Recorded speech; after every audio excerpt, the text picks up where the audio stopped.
기도하시겠습니다. 살아계신 하나님, 새벽에 도우시는 하나님, 우리를 깨워주셔서 새로운 날 새 아침을 맞이하게 하신 것을 감사드립니다. 오늘도 대강절 둘째 주간을 지내면서 평화의 주님을 사모하는 마음으로 예배하면서 하루를 출발하오니 우리와 동행하여 주옵시고 평화를 이루는 복된 하루를 살게 하여 주시옵소서. 답답하고 괴로운 마음 주님께 맡기게 하시고 슬픔이 변하여 기쁨의 찬송이 되게 하시고 간증이 되게 하시는 주님의 손길을 허락하여 주시옵소서. 우리 기도에 응답하시는 예수 그리스도의 이름으로 기도 올리옵나이다. 아멘. 오늘 말씀은 마태복음 13장 53절부터 58절까지의 말씀입니다. 예수께서 이 모든 비유를 마치신 후에 그곳을 떠나서 고향으로 돌아가사 그들의 회당에서 가르치시니 그들이 놀라 이르되 이 사람의 이 지혜와 이런 능력이 어디서 났느냐? 이는 그 목수의 아들이 아니냐? 그 어머니는 마리아, 그 형제들은 야고보, 요셉, 시몬, 유다라 하지 않느냐? 그 누이들은 다 우리와 함께 있지 아니하냐? 그런즉 이 사람의 이 모든 것이 어디서 났느냐 하고 예수를 배척한지라. 예수께서 그들에게 말씀하시되 선지자가 자기 고향과 자기 집 외에서는 존경을 받지 않음이 없느니라 하시고 그들이 믿지 않음으로 말미암아 거기서 많은 능력을 행하지 아니하시니라. 아멘. 오늘은 마태복음 13장 53절부터 58절까지의 말씀으로 하나님 나라의 비밀이라는 제목의 말씀을 함께 나누고 기도하는 시간을 갖겠습니다. 앤서니 데스테파노의 무신론자들의 마음속이란 제목의 책이 있습니다.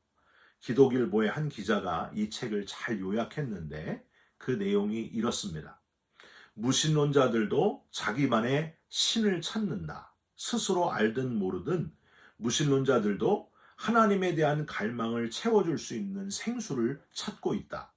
삶 속에서 하나님을 배제한 탓에 그들의 영혼에는 메마른 빈 공간이 생겼다. 그들은 돈이며 일, 권력, 섹스, 건강, 학문, 쾌락, 오락, 과학주의, 금욕주의, 범신론 같은 온갖 것으로 그 빈 공간을 채우려고 애를 쓰고 있다. 무엇보다도 그들은 자기 자신으로 그 공간을 채우려고 한다. 그로 인해 그들은 하나님을 섬기는 대신 자기 자신의 우상이 되어버렸다. 그러나 그 무엇도 하나님을 대신할 수 없다. 이 모든 것은 하나님의 빈자리를 채울 힘이 없다. 이 모든 것은 세상에 가득한 고통과 비극의 수수께끼를 풀어주지 못한다. 이 모든 것은 지극히 작은 희망, 지극히 작은 위로조차도 주지 못한다. 이 모든 것은 초월의 욕구를 충족시켜주지 못한다. 무신론은 절망의 철학이다. 결국 무신론은 행복의 열쇠를 갖고 있지 못한다. 인간은 희망 없이 살 수 없는데 무신론은 철저히 절망의 철학이다. 이것이 무신론이 역사 내내 철저히 실패한 이유다. 무신론이 해결한 사회 병폐가 하나라도 있으면 말해보라. 단 한 가지도 말할 수 없을 것이다. 왜냐하면 실제로 하나도 없으니까. 오히려 무신론이 낳은 비극만 끝이 없다. 사랑하는 성도 여러분, 우리들 아주 가까이에서 아직도 복음을 부정하면서 무신론자의 삶을 살아가고 있는 이들이 얼마나 많습니까? 그냥 지나치지 마시고 자기 자신으로 인간에 채워지지 않는 빈 공간을 채우려고 애쓰는 그들을 위해서 관심을 가져주시고 중보기도 해주시면서 내가 만난 하나님, 내 삶을 변화시킨 하나님을 전하시기를, 기회 있을 때마다 열심히 전하시기를 주님의 이름으로 부탁드립니다.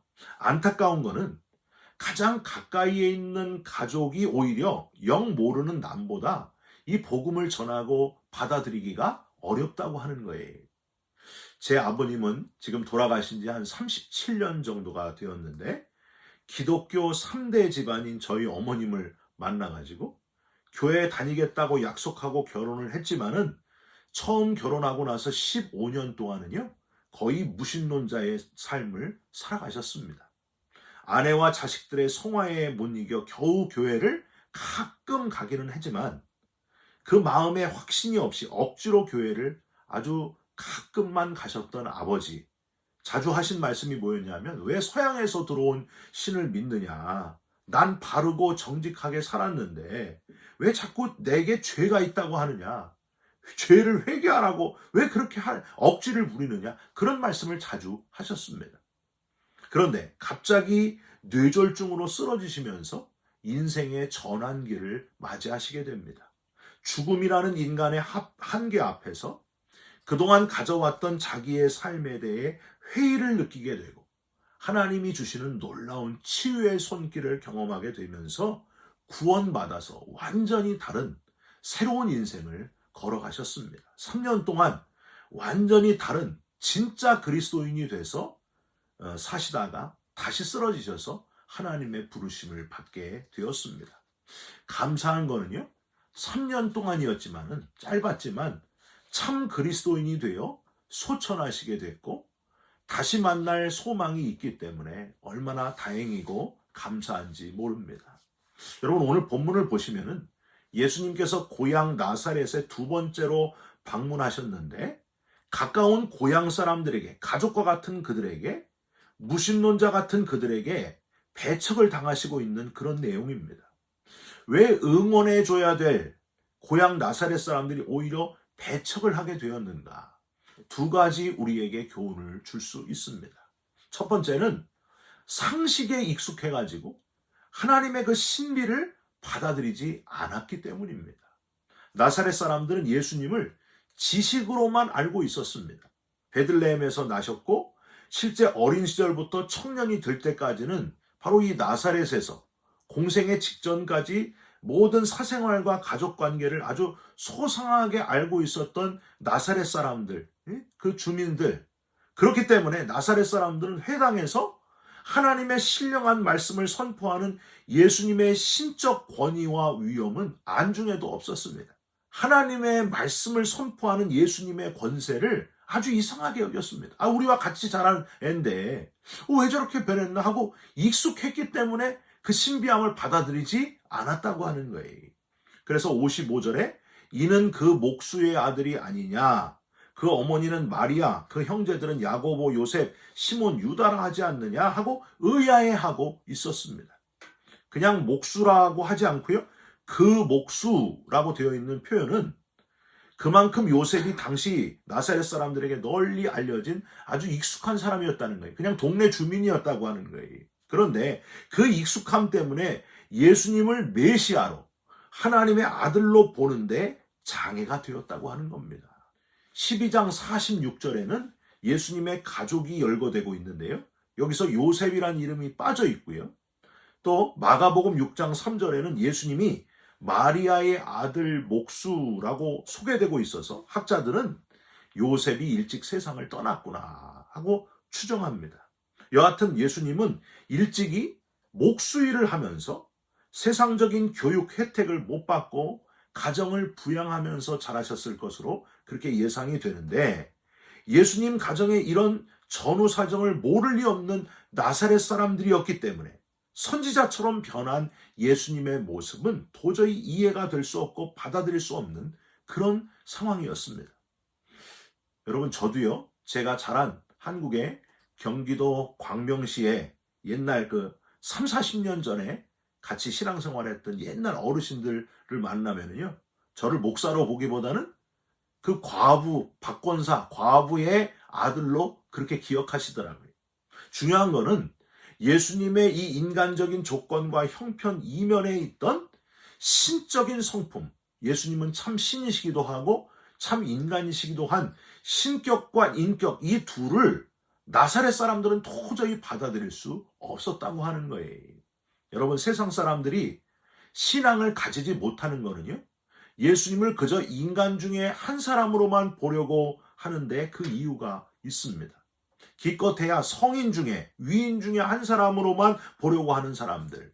우리 주님은 분명히 지금도 살아계신 참 신이시고 참 인간이셨던 분이라는 사실을 우리는 잊지 말아야 됩니다.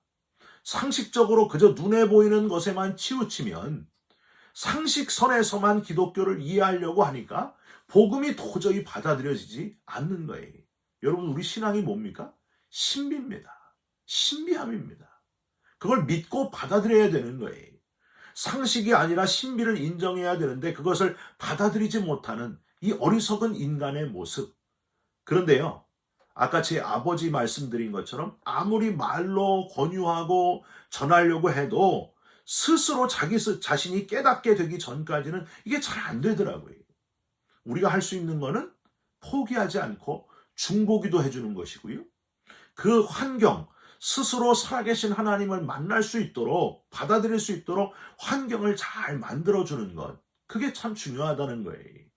아무리 인간은 죄인이라고 해도 듣지 않는 사람들, 그들 스스로 한계에 부딪히고 언젠가 죄인임을 깨달으면서 스스로 하나님을 만날 것을 기대하면서 우리가 준비하고 있어야 된다는 거야. 기도하고 하나님, 저 사람이 하나님을 뜨겁게 만나게 하여 주옵소서.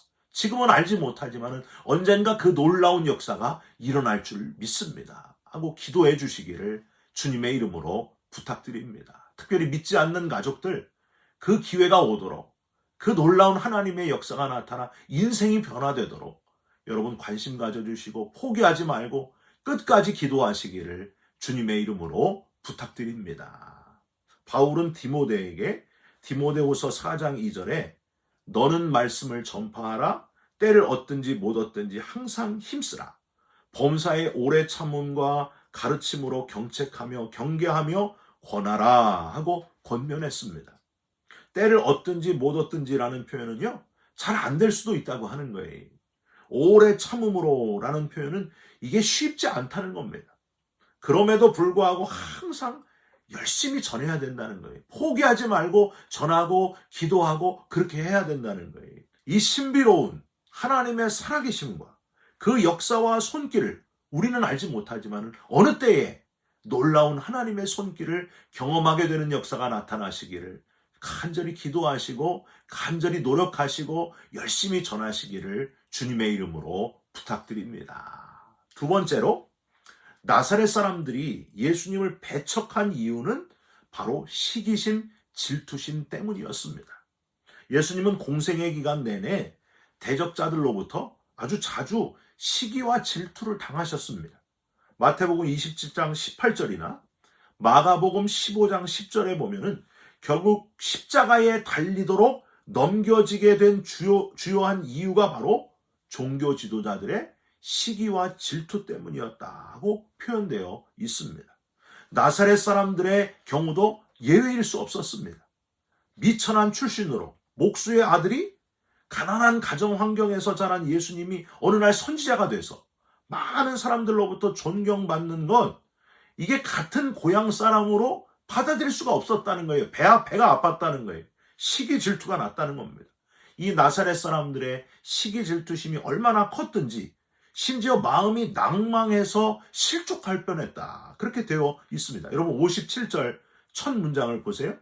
예수를 배척한지라 라고 되어 있는데 헬라어로 에스칸달리존토 엔 아우토라고 발음을 합니다. 여기서 에스칸달리존토의 원형이 바로 스칸달리조예요.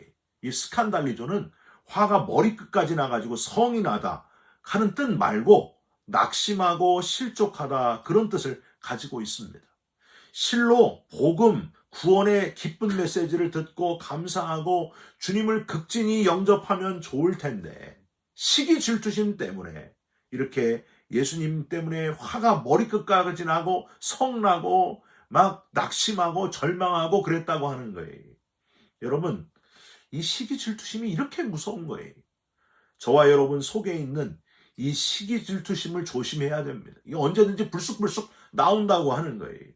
우리의 시기 질투심을 그냥 놔두면 낙심하고 절망하는 정도에까지 이를 수도 있다 하는 걸 기억하셔야 됩니다. 잠언 14장 30절에는 평온한 마음은 육신의 생명이나 시기심은 뼈를 썩게 하느니라 라고 되어 있습니다.